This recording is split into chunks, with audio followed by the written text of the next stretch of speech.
How to change notification sounds on Windows 10 and 11. In today's video, I'm going to show you how to change notification sounds. Whether you want a more fun sound or just want to customize the system, I'll guide you through the steps, so let's dive right in. Click on the Start menu and type Control Panel. Click on Control Panel from the search results. In the search results, go to Hardware and Sound. Now from Hardware and Sound, simply go to Sounds. At the top, you can find a Sounds tab. Simply tap on it.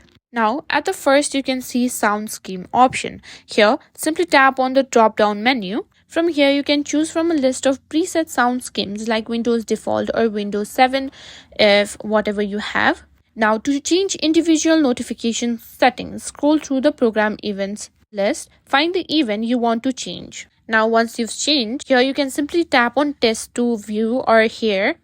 Now, from event, you can simply tap on the drop down menu and choose the sound whichever you want to put by simply testing it and putting the one that you like. Once you're happy with the sound that you want to keep, you can simply click on apply and then on OK. And that's it. You've successfully customized your notification sound in Windows 10 and 11. You can do this or repeat this process for each and every notification sound that you want to change.